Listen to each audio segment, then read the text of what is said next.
For a second straight night, the streets of Los Angeles became a flashpoint in a growing national uprising against U.S. immigration enforcement. Outside the federal detention center, protesters gathered once again, chanting, shouting, and confronting police as the nationwide ICE Out movement continued to gain momentum. As night fell, tension surged. Footage from Saturday shows demonstrators hurling objects toward officers, while police pushed back with batons and fired non-lethal warning rounds in an effort to regain control. At 9:30 p.m. local time, the Los Angeles Police Department declared the gathering unlawful. Minutes later, a citywide tactical alert was issued. Reports circulated of long lines of detainees being held by police, though officials stopped short of confirming arrest numbers. The confrontation followed a similar clash the night before, when 8 people were detained during protests at the same location. The unrest in Los Angeles is part of a wider wave of demonstrations spreading across the United States, sparked by 2 deadly encounters involving federal immigration agents in Minneapolis. In January, Border Patrol officers shot and killed Alex Preddy, an intensive care nurse and U.S. citizen, after he recorded an immigration enforcement operation on his cell phone. Federal authorities claim the agent acted in self-defense after Preddy allegedly resisted arrest, but video footage circulating online has raised serious questions about whether he posed an immediate threat. Weeks earlier, another incident shook the same city. Renee Nicole Good, a 37-year-old American mother, was shot and killed by an ICE officer while sitting behind the wheel of her vehicle. Together, the 2 deaths ignited public outrage, fueling protests from Minnesota to California.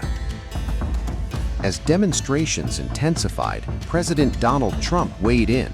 On Saturday, he announced he had instructed Homeland Security Secretary Kristi Noem not to intervene in protests occurring in Democrat-led cities unless local officials specifically request federal assistance. Trump warned that federal forces would not step in to manage what he called poorly run cities. Honestly, the crime-ridden cities are all Democrat-run cities. And if they want help, they have to ask for it. Because if we go in, all they do is complain. But if they want help, they can ask for it, and they're going to need help. Los Angeles, as an example, we went in, we solved it. The chief law enforcement officer in Los Angeles said they couldn't have done it without the federal government. A week later, he said they didn't need the federal government, So we don't want that. If they want help, they'll ask, but they have to say please. But the president drew a hard line elsewhere. Trump said federal authorities would very powerfully defend all federal buildings, ordering ICE and Border Patrol to be very forceful in protecting government property. He accused protesters of being agitators and insurrectionists, even as criticism mounted over his administration's immigration crackdown. If they do anything bad to our people, they will have to suffer. I'm sorry. If they start spitting in people's faces, punching our people, punching our soldiers, our patriots, they will get taken care of in at least an equal way. But they're not going to do that. You see it, the way they treat our people. And I said, you're allowed, if somebody does that, you can do something back. You're not going to stand there and take it. If somebody spits in your face, that will not be a pleasant thing for the person that spits. We're not letting people spit in our soldiers' face as they stand at attention, and they're not allowed to do anything. If they throw bricks at a car, at one of our vehicles, that are very expensive vehicles, they're going to be met with very, very serious force. Federal deployments have already expanded in cities including Los Angeles, Chicago, Washington, and Portland. Yet opposition to these tactics is growing, especially in Minnesota's Twin Cities, where the deaths that sparked this movement occurred. As protests stretch into consecutive nights and tensions harden on both sides, Los Angeles now stands as a symbol of a deeper national divide over immigration, policing, and how far the federal government is willing to go to enforce its authority when the streets push back.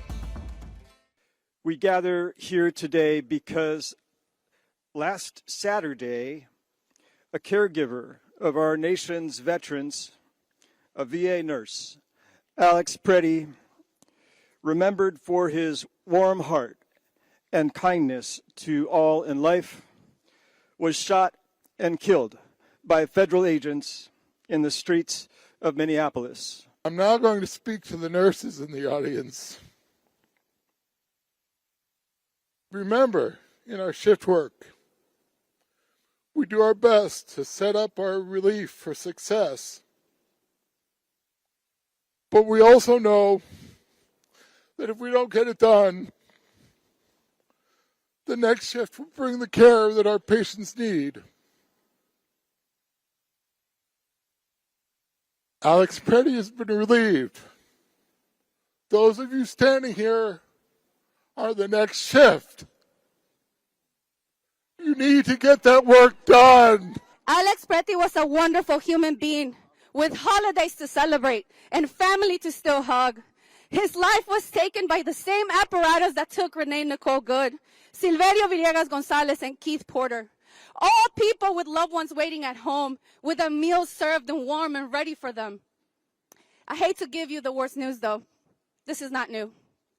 This is a simple new iteration of jump outs that are historically been targeting black folks, and even before then, to slave patrols.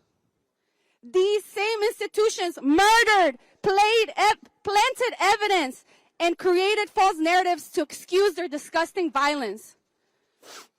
There is no simple way to say this. The system is doing exactly what it was meant to do, and we have a responsibility to stop it. Authoritarians across the world fear one thing. They don't fear politicians. They don't fear courts. They certainly don't fear laws that are written in books. What they fear are thousands, tens of thousands, hundreds of thousands, millions of people organizing against them.